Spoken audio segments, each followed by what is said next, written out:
अस्सलाम वालेकुम एवरीबडी, बहुत मेहरबानी आपकी कि आप तशरीफ़ लाए। आज आखिरी दिन है जबकि हम सियासत पे बात कर सकते हैं आइंदा 2 दिनों के लिए। परसों इलेक्शंस हैं। आई होप एंड प्रे के खैरियत से हो जाएं। तो इस सिलसिले में हम चाह रहे थे कि कुछ पिछले 22 महीनों का इहाता करें। You cannot understand Urdu. You cannot understand any. How many are there who cannot understand Urdu? Two of you. So you want me to brief you later or?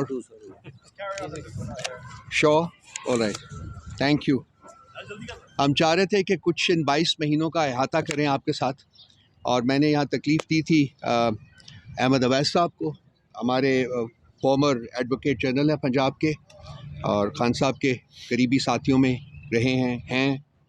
फिर मैंने तकलीफ़ दी थी ब्रिगेडियर मुसद्दक अब्बासी साहब को, फॉर्मर डीजी नैब हैं और former adviser to prime minister Khan on accountability and interior. और मैंने सेनेटर वलीद इकबाल साहब को बुलाया था, ये चेयरमैन है सेनेट की कमेटी ऑन ह्यूमन राइट्स के। तो ये अपने अपने सब्जेक्ट्स के ऊपर आपको ब्रीफ़ करेंगे। मैं कुछ जनरल आपके साथ चीज़ें शेयर करूँगा इन दी कॉन्टेक्स्ट के पिछले 22 माह में क्या हुआ है इस मुल्क में और पीटीआई के साथ क्या हुआ है, ख़ासकर किस किस तरीके से हमें तशद्दुद का, जबर का, जुल्म का, फस्तायत का निशाना बनाया गया है। और इन हुकूमतें, ये 2 हुकूमतें जो आई हैं, एक पहली हुकूमत पीडीएम की और अब ये जो हुकूमत है, इनकी परफॉर्मेंस इसी अरसे में क्या रही है। सो ये कुछ 4-5 मिनट मैं लूँगा। I hope you are patient as I go through this transcript. सबसे पहला जो रजीम चेंज ऑपरेशन का जो मकसद था वो इस क्रिमिनल ग्रोह जो कि शरीफों पर और बज़ारियों के ऊपर मुश्तमिल है, ये चाहते थे कि अपने जो इनके ख़िलाफ़ करोड़ों रुपए के मुकदमात हैं उनका ख़ात्मा किया जाए। सो सब हुकूमत में आने के बाद, पीडीएम की हुकूमत की तश्कील के फ़ौरन बाद, इन्होंने नैब को और एफआईए को, इन अदारों को एक्सप्लॉइट करके 1100 बिलियन रुपीस के जो मुकदमात थे वो अपने ऊपर ख़त्म कराए। ये रियासत का पैसा था जो इनकी जेबों में गया हुआ था और रियासत के अदारों से ही इन्होंने उसको माफ़ करवा लिया। जहाँ तक इकॉनमी का सवाल है, तो जो 14-15 माह ये हुकूमत में रहे, इकॉनमी जो कि हम 6.1% के ऊपर छोड़ गए थे वो माइनस में चली गई थी उन 15-16 महीनों में।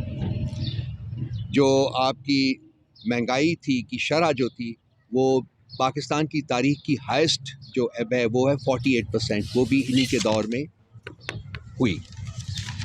और कंसिक्वेंटली जो मुल्क की 25% आबादी है वो ख़ते गुर्बत से नीचे चली गई। मज़ीद 25% आबादी जो है वो मज़ीद नीचे चली गई।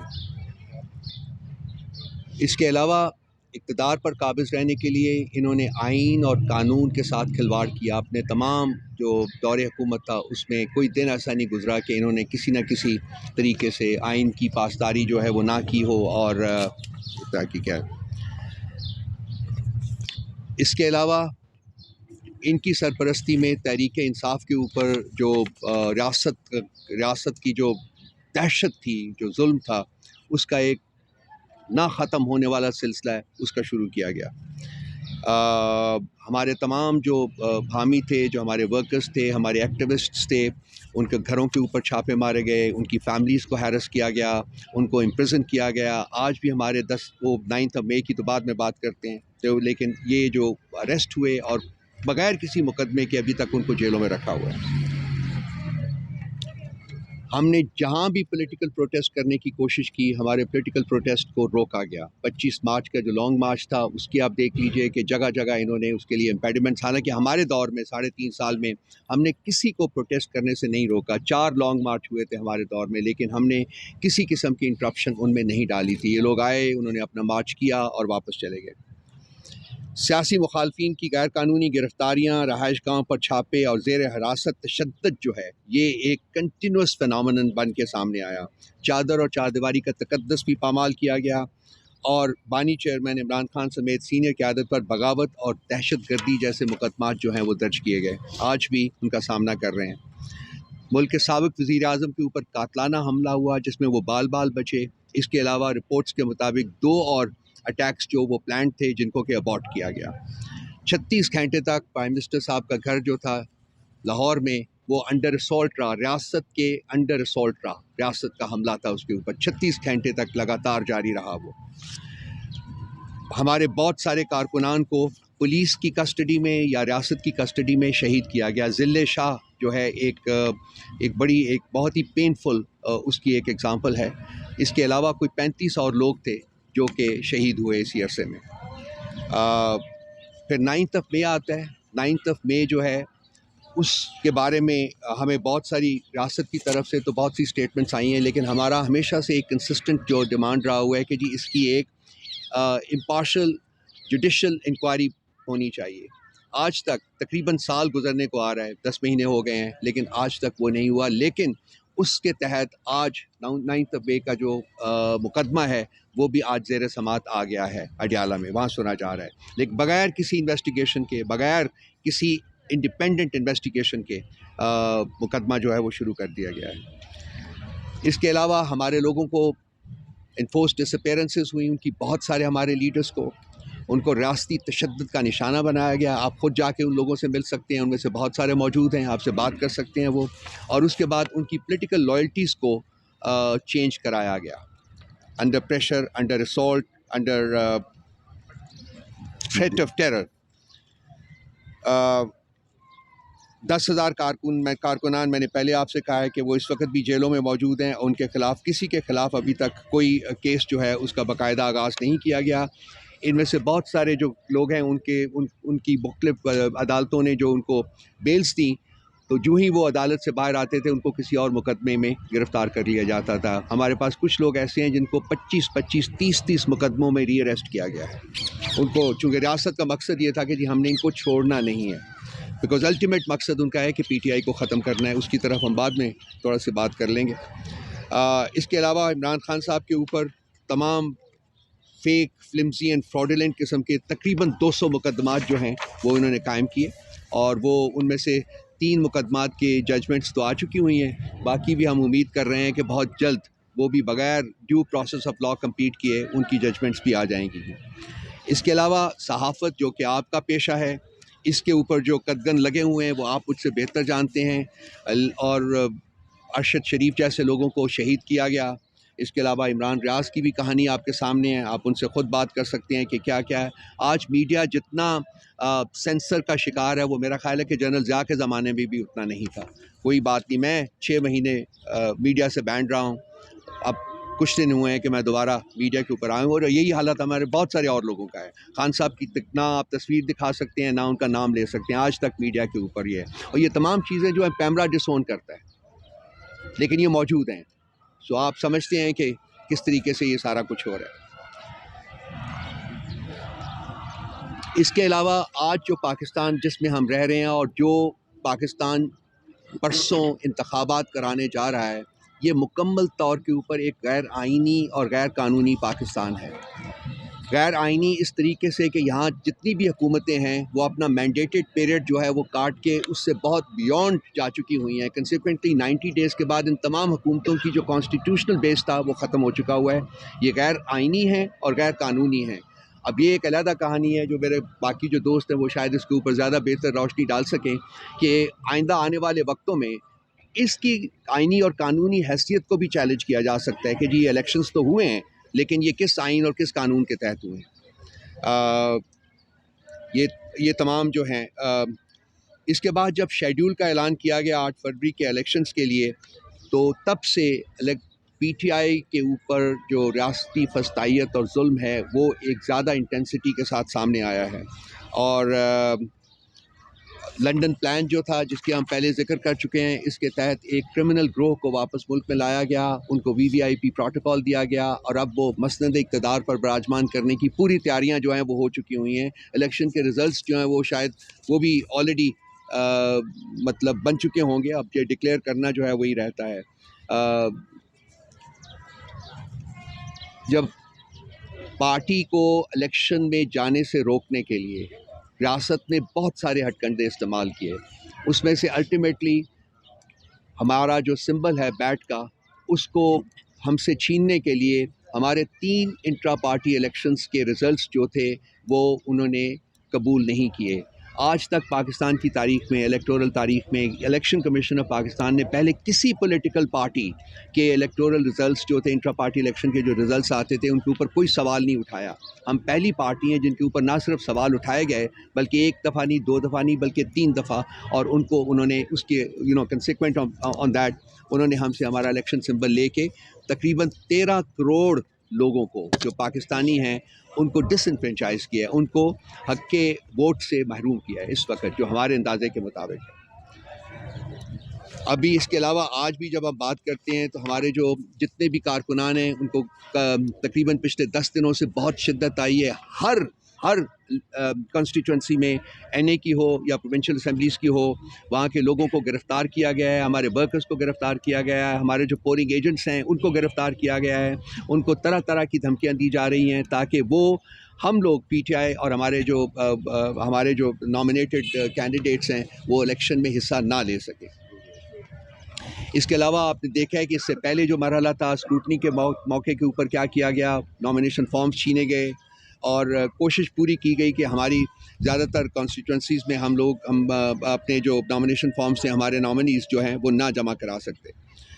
बहुत सारे और तरीके जो हैं उनका भी इन्होंने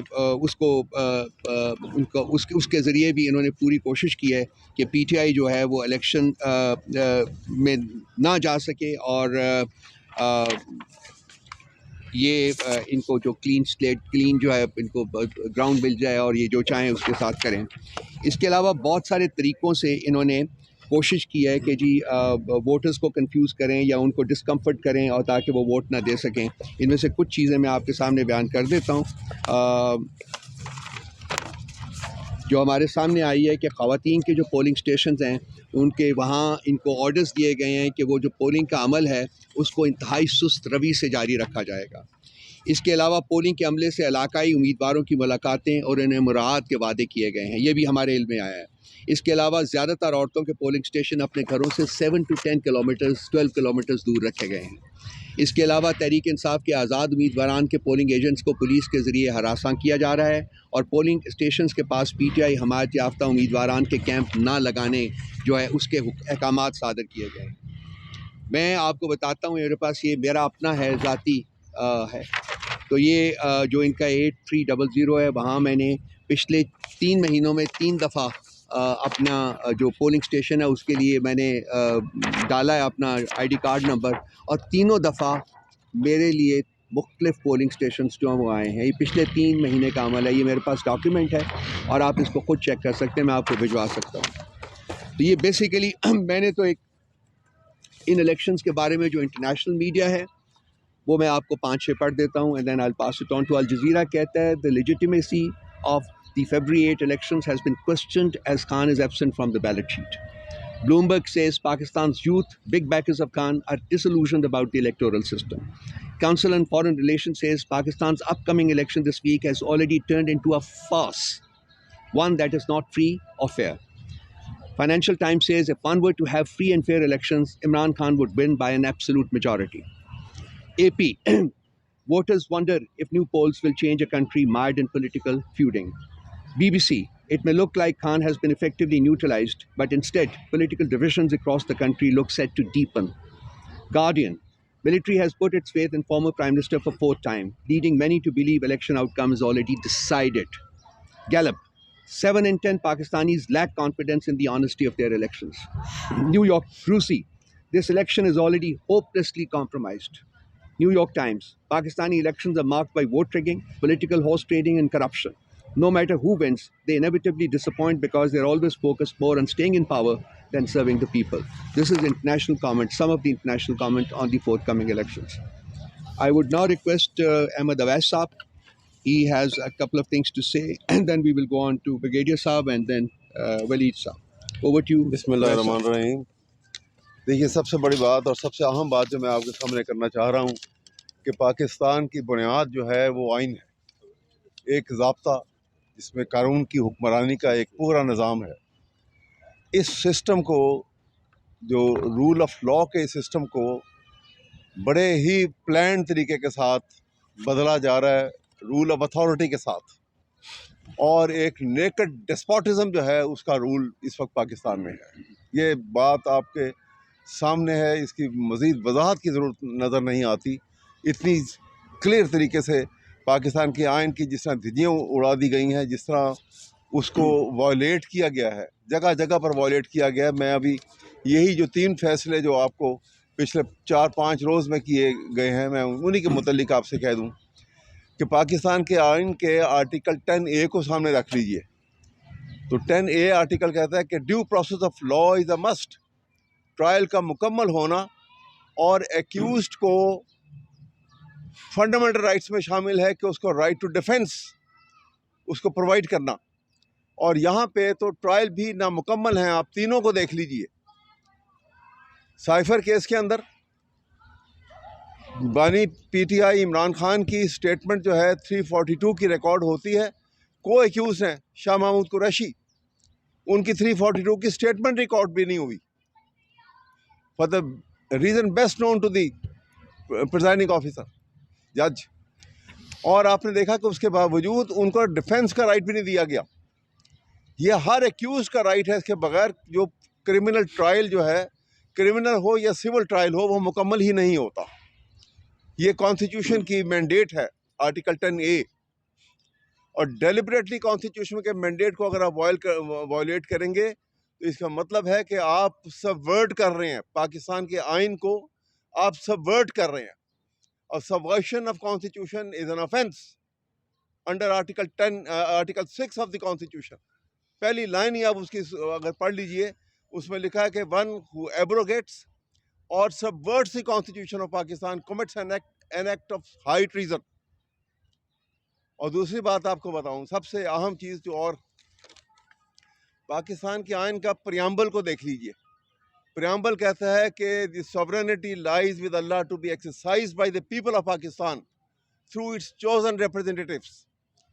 अब आप 1 साल से ऊपर का वक्त गुजर गया, वो चोजन रिप्रेजेंटेटिव तो आपको कहीं नज़र नहीं आ रहे, लेकिन ये नॉमिनेटेड लोग जो केयर टेकर सेटअप के नाम पे जिनको लाया गया है, उनका तमाम का मैंडेट ख़त्म हो चुका है।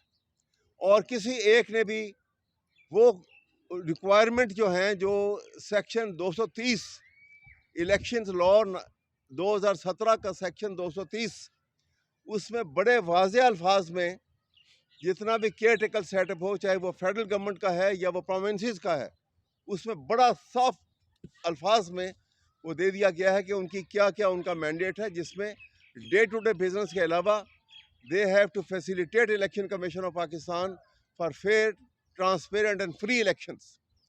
यहाँ पे इलेक्शन के ऊपर, ट्रांसपेरेंट एंड फ्री इलेक्शन के ऊपर कोई काम नहीं हुआ। हाँ, लेकिन काम क्या हुआ है, आपने देखा कि 9 मई को क्या वाक़या हुआ। 9 मई को वाक़या में एक ऑर्केस्ट्रेटेड प्लान के तहत जो है एक प्लान किया गया। और आईजी पुलिस, उनसे पूछा जाए कि तुम पूरे पंजाब में पुलिस कहाँ थी, खामोश हैं वो, क्योंकि ये मैंडेट केयर टेकर सेटअप ने कायम किया था। क्यों कार्रवाई नहीं हुई उसके खिलाफ, हम ये पूछते हैं। क्यों जुडिशल इंक्वायरी नहीं हुई, हम बार बार कह रहे हैं कि आप क्लियर तो करें। लेकिन ये सारी बातें जो हैं ये अनकॉन्स्टिट्यूशनल होती गई हैं और होती चली जा रही हैं। और यही एक अंदाज है जिसके अंदर ये है, यानी आप यूँ सोच लीजिए कि पाकिस्तान का आइन, उसके पेश नज़र तमाम अदारे, तमाम अफराद कितने हाई पोजीशन में हों या कितने कम पोजीशन में हों, अदारे कितने बड़े हों या अदारे कितने छोटे हों, वो चाहे जुडिशरी का भी अदारा हो या आर्म फोर्सेस का अदारा हो, कोई भी हो, ये तमाम के तमाम they are subservient to the constitution of Pakistan. इन्होंने कॉन्स्टिट्यूशन के अंडर ओथ लिया हुआ है सब ने। और ओथ का एक सेंटेंस कॉमन है सब के अंदर, चाहे वो ओथ जो है वो प्राइम मिनिस्टर का हो, प्रेसिडेंट ऑफ पाकिस्तान का हो, चीफ जस्टिस सुप्रीम कोर्ट का हो, chief justice of the high courts का हो, या किसी जज का हो, सुपीरियर कोर्ट के किसी जज का ओथ हो, या आर्म फोर्सेस का ओथ हो, सब में एक बात कॉमन है कि I will uphold the constitution of Pakistan, I will preserve, protect and defend the constitution of Pakistan. ये ओथ लेके जब आप पाकिस्तान के आइन को डिफेंड नहीं करेंगे, प्रोटेक्ट नहीं करेंगे, क्योंकि आइन को प्रोटेक्ट करने का और डिफेंड करने का एक ही तरीका है और कोई तरीका नहीं है आइन के अंदर, और वो है फंडामेंटल राइट्स को प्रिजर्व करना, प्रोटेक्ट करना और प्रोवाइड करना टू द कॉमन मैन। क्योंकि आइन एक सोशल कॉन्ट्रैक्ट है। मैं आपको यहाँ पे सिर्फ एक सेंटेंस में बताऊंगा। ये सोशल कॉन्ट्रैक्ट, आप जानते हैं कि कॉन्ट्रैक्ट जो है वो दो पार्टीज के दरमियान होता है। यहाँ पे दो पार्टीज कौन है? People of Pakistan, state of Pakistan. Article 5, people of Pakistan ने अपने सारे राइट स्टेट को सरेंडर कर दिए और उसके रिटर्न में स्टेट ऑफ पाकिस्तान ने फंडामेंटल राइट्स गारंटी किए कि प्रोवाइड किए जाएंगे। आइन को इस तरीके से इस टेक्निकल तरीके से तोड़ दिया गया है कि लोगों ने, अवाम पाकिस्तान ने अपने राइट्स सरेंडर कर दिए, लेकिन स्टेट ऑफ पाकिस्तान ने फंडामेंटल राइट्स प्रोवाइड नहीं किए। और आपने देखा कि हर तरह से वायलेशन है, चादर चार दीवारी की वायलेशन है, उसकी ह्यूमन राइट्स की वायलेशन है, जिस तरीके से तजलील इंसानियत की हो रही है, आर्टिकल 14 की वायलेशन है, जिस तरीके से PTIs को महरूम किया गया है उसके इलेक्शन सिंबल से, ये आर्टिकल 17 की वायलेशन है। इसके ऊपर लार्जर कोर्ट, सुप्रीम कोर्ट की जजमेंट भी मौजूद है। लेकिन हर चीज़ को जिस अंदाज में पेश किया जा रहा है और जिस अंदाज में हमारे सामने लाया जा रहा है, और अबव ऑल में आपका इंसान को दो आस्पेक्ट हैं, एक कानूनी आस्पेक्ट है, एक अखलाकी आस्पेक्ट है। ये साइड बाय साइड चलते हैं। सोसाइटी की फ्लरिशमेंट के लिए सोसाइटी चल नहीं सकती, पनप नहीं सकती। आपने देखा कि वो इद्दत का जो केस बनाया गया, यानी सोचा भी नहीं जा सकता कि इंसान इखलाकी गिरावट को इस हद तक नीचे चला जाएगा। It has touch the lowest एब उस केस को प्रेजेंट करके। यानी केस क्या है प्रिसाइजली कि इद्दत के दौरान निकाह कर लिया गया। और कंप्लेनेंट कौन है? कंप्लेनेंट है वो शख्स जो उसका एक्स हस्बैंड था, जो निकाह में भी शरीक था, जो निकाह के बाद भी उनके साथ इस बात को मुख्तलिफ इंटरव्यूज़ में देता रहा, और उसके बाद उसको गिरफ़्तार किया गया एंटी करप्शन में एक केस के ऊपर डिपार्टमेंट में। और एंटी करप्शन से जब उसको बेल पे इस बुनियाद पे बाहर निकाला गया, इस अंडरटेकिंग के ऊपर कि जाके केस दायर करो, वो जेल से निकल के आता है और 6 साल से ज़्यादा कर्सा गुजर गया उस बात को, और कह रहा है कि ये इद्दत के पीरियड के दौरान निकाह हुआ है। आप ये, इससे बड़ी बात जो है, मजाक, शरिया लॉ का मजाक नहीं हो सकता। और दूसरी बात आप सोच लीजिएगा, कोई कानून नहीं है इस वक्त पाकिस्तान के PPC में, पाकिस्तान पीनल कोड के अंदर और किसी और स्पेशल लॉ के अंदर कोई कानून नहीं है कि इद्दत के पीरियड के दरमियान अगर कोई निकाह हो जाए तो उसको सजा दी जाए। इसके ऊपर एक रिसेंट लाहौर हाई कोर्ट की जजमेंट आई है, मैं सिर्फ वो बताना चाहता हूँ आपको। जस्टिस अली ज़िया बाजवा साहब की जजमेंट, उसमें उन्होंने होल्ड किया कि ये इरेगुलरिटी है, ये वॉइड, निकाह को वॉइड नहीं करता, और वो पीरियड का ख़त्म होने के बाद इप्सो फैक्टो खुद ब खुद ये रेगुलर हो जाता है। यहाँ 6 साल गुजर गए हैं। 6 साल गुजरने के बाद किस बुनियाद पे आप उसको 7 साल तनख्वाह, ये सज़ा भी दे रहे हैं और आप 5-5 लाख रुपए जुर्माना कर रहे हैं? मैं तो ये कहूँगा और बड़बना कहूँगा आप यहाँ पर कि अगर आर्टिकल 184 कॉन्स्टिट्यूशन में और किस मकसद के लिए है, अगर चीफ जस्टिस सुप्रीम कोर्ट इतने बड़ी इलीगैलिटी या अनकॉन्स्टिट्यूशन एक्ट का नोटिस नहीं लेते उस जज के खिलाफ और तमाम प्रोसिक्यूशन के खिलाफ, इंतहाई ये ज़रूरी है, इंतहाई ज़रूरी है। वरना ऐसा महसूस होता है कि कानून को और आइन को उठा के साइड पे कर देना और डेस्पोटिज्म का राज होना, ये इसमें तमाम के तमाम ऐसा लगता है कि शामिल हैं अगर ये काम नहीं किया जाता तो। और दूसरी एक बड़ी अहम बात मैं ये करना चाहता हूँ कि देखिए, हम समझते हैं कि पाकिस्तान की सालमियत जो है वो आइन की बहाली, आइन की बालादस्ती के अंदर और कानून की हुक्मरानी में है। आपने हिस्ट्री उठा के देखेंगे तो कौमें, मुल्क तबाह हो गए हैं, जहाँ पे कानून की बारादस्ती के निज़ाम को डेस्पोटिज्म से बदला गया।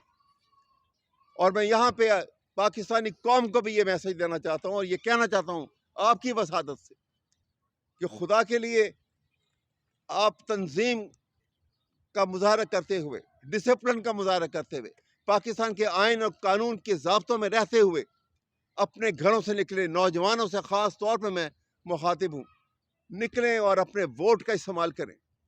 जिस वोट की इज़्ज़त की बात की जाती है, ये वो वक्त है कि कानून की बारादस्ती का निज़ाम लाना है तो अपने वोट को इस्तेमाल करें, क्योंकि बानी PTI ने इस कानून की बारादस्ती के लिए बड़ी कुर्बानियाँ दी हैं और उन्हीं के लिए आज पाबंद सलासल है। आपका वोट का सही इस्तेमाल आज आपके इसी बानी को आज़ाद माहौल में ला सकता है। ये काम आपने करना है और नौजवानों से मैं ख़ास तौर पर मुखातिब हूँ और ये पैगाम जो है वो PTI के चेयरमैन का पैगाम है। मैं आज उनका ये पैगाम भी यहाँ पे बताना चाहता हूँ और एक शेर में ही उसका मैं जवाब दे दूँगा ताकि ये बात मैं ख़त्म कर दूँ। और वो ये है कि अपने नौजवानों को, पाकिस्तान के नौजवानों को, कि अपने हाथों में लिए शमाए यकीन आओगे, अब पैगंबर नहीं आएंगे, तुम ही आओगे। बहुत मेहरबानी। Thank you sir. डॉक्टर साहब ये जनाब बिस्मिल्लाहिर्रहमानिर्रहीम।